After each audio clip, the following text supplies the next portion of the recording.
வேணியும் suicide பண்றதுக்காக போயிருந்திருப்பா. அதை வெற்றியும் ஐஷும் சேர்ந்து தடுத்து இருந்திருப்பாங்க. அடுத்த நாள் ரெசார்ட்ல இவங்க எல்லாரும் உட்காந்து சாப்பிட்டுட்டு இருந்திருப்பாங்க. அப்ப வேணியும் வெற்றி கிட்ட தேங்க்ஸ் சொல்லிட்டு இருந்திருப்பா. வெற்றியும் இனிமேல் இந்த மாதிரி எல்லாம் பண்ணாதீங்க அப்படின்னு சொல்லி பேசிக்கிட்டு இருந்திருப்பான். கிச்சன்ல இருக்க செஃப்ஸ் எல்லாம் உட்காந்து சாப்பிடுற டேபிள்ல வெற்றியும் பாண்டியும் உட்காந்துட்டு இருந்திருப்பாங்க. அதை பாக்குற விக்கியுமே அங்க வந்து என்னாச்சு கிச்சன் டீம் உங்களுக்கு ரூம் சர்வீஸ் பசங்களோட ஈக்குவலா உட்காந்து சாப்பிட்டு இருக்கீங்களா, அசிங்கமா இல்லையா உங்களுக்கு அப்படின்னு சொல்லிட்டு ஓவரா பேசிட்டு இருந்திருப்பான். அதனால வெற்றியும் தேவையில்லாம பிரச்சனை பண்ணக்கூடாதுன்றதுனால இப்ப அவனுமே தட்டை எடுத்துட்டு அவன் பிளேஸ்ல போய் உட்காந்துட்டான். விக்கியும் அந்த கேண்டீன்ல இருக்க எல்லாருக்கிட்டையும் கிச்சன் டீம் உட்கார டேபிள் இனிமேல் யாருமே உட்காரவே கூடாது அப்படின்னு சொல்லி மிரட்டிட்டு இருந்திருப்பான். இதெல்லாம் கேட்டுக்கிட்டு இருந்த ஐஷு வேணுமே இப்ப கடுப்பை அங்க எந்திரிச்சு வந்துடுறாங்க. ரகுபதியும் ரெசார்ட்ல இருந்த லியோ கிட்டமே பேசிட்டு இருந்திருப்பாரு. அப்ப லியோவும் ரொம்ப நாளுக்கு அப்புறம் சீக்காவோட ஃபுட் சாப்பிடலாம்னு சொல்லிட்டு இங்க வந்தேன். ஆனா சீக்கா இல்லன்ற விஷயம் அதுக்கப்புறம் தான் எனக்கு தெரிய வந்து அது மட்டும் தான் ஒரு டிசப்பாயின்மெண்ட். அப்படி ரெசார்ட்ல இருக்க சர்வீஸ் எல்லாமே சூப்பரா இருக்கு அப்படின்னு சொல்லி பேசிட்டு இருந்திருப்பாங்க.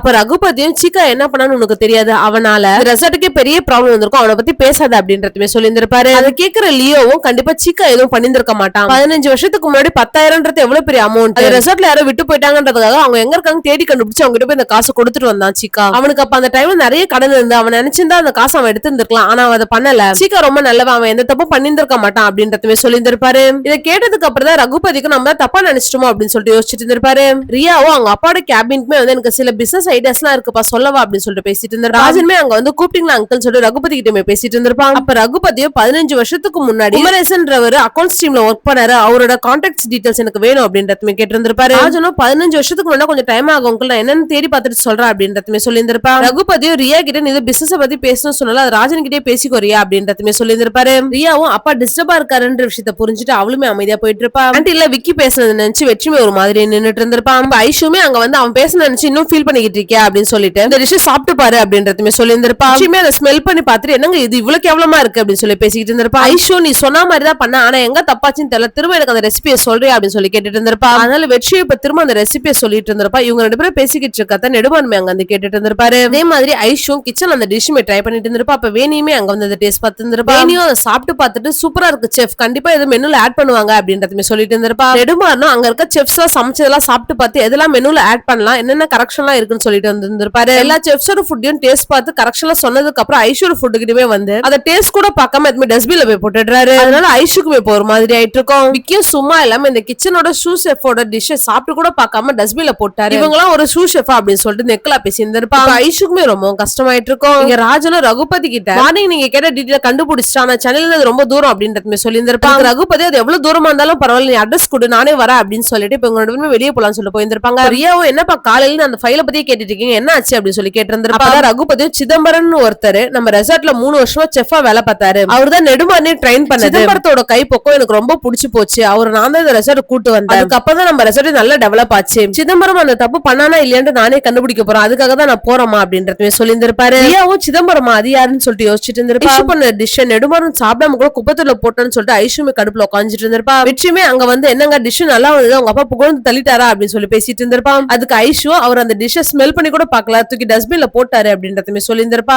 ஐஷுவும் வெற்றிக்கிட்ட நீ எப்படி எல்லாத்தையும் ஸ்மெல் பண்ணி பார்த்தே கண்டுபிடிக்கிற அப்படின்றதுமே கேக்குறா. அதுக்கு வெற்றியும் அது எங்க அப்பா கிட்ட இருந்து வந்ததுங்க, எங்க அப்பா நல்லா சமைப்பாரு, எல்லாத்தையும் மோந்து பார்த்தே கண்டுபிடிச்சிருவாரு, அவர்கிட்ட இருந்து எனக்குமே இது வந்துச்சு, அவர் நல்லவர்னு எல்லாருமே சொல்லுவாங்க, ஆனா எங்களை தனியா தவிக்க விட்டு போயிட்டாருன்னு சொல்லிட்டு புலம்பிட்டு இருந்திருப்பான். அப்ப ஐஷு என்னதான் ஆச்சு தெளிவா சொல்லு அப்படின்றதுமே கேட்டு இருந்திருப்பா. எங்க கிராமத்துல எந்த ஒரு ஃபங்க்ஷன் நடந்தாலும் அது எங்க அப்பா தான் சமைப்பாரு, அவர் வெகுளியா இருக்கிறதுனால ஊர் மக்கள் எல்லாமே அவர் நல்லா ஏமாத்துவாங்க, சமைக்க கூப்பிட்டு காசு தராம ஏமாத்திடுவாங்க, ஆனா அது எங்க அப்பா பெருசாவே எடுத்துக்கல. அப்பாவோட அண்ணன் ஒருத்தர் நிறைய கடன் வாங்கி அது திரும்ப தர முடியாம குடிச்சு குடிச்சு இறந்து போயிட்டாரு, அவர் வாங்கின கடன் அமௌண்ட்ல தந்தா மட்டும் தான் அந்த பணத்தை எடுப்புன்னு சொல்லிட்டு ஊர் மக்கள் நிறைய பிரச்சனை பண்ணிட்டாங்க. அதனால எங்க அப்பாவும் அண்ணனோட உடம்ப அடக்கம் பண்ணணும்ன்றதுக்காக அந்த கடன்ல எங்க அப்பா எடுத்துக்கிட்டாரு. அந்த கடனை அடைக்க முடியாம எங்க வீட்டுல நாங்க சென்னைக்கு போய் வேலை பார்த்து வீட்டுக்கு தேவையான காசை நான் அனுப்புறேன்னு சொல்லிட்டு எங்க அப்பா கிளம்பி போனாரு. அப்ப போனவர் அதுக்கப்புறம் திரும்பியே வரல. எங்க அம்மா எங்க 2 பேரும் வளர்க்க முடியாம ரொம்ப கஷ்டப்பட்டாங்க. அதுக்கப்புறம் தான் நான் வேலைக்கு போக ஆரம்பிச்சேன். அப்பல இருந்து எங்க அம்மாவையும் தங்கச்சி நான் தான் பாத்துக்கிட்டு இருக்கேன் அப்படின்றதுமே சொல்லிட்டு இருந்திருப்பேன். ஃபீல் பண்ணி பேசிட்டு இருந்திருப்பேன். அதை பாக்குற ஐஷு நீ இவ்வளவு ஃபீல் பண்ணு தெரிஞ்சா அதை பத்தி கேட்டு இருந்திருக்கவே மாட்டேன் அப்படின்றதுமே சொல்லி இருந்திருப்பா.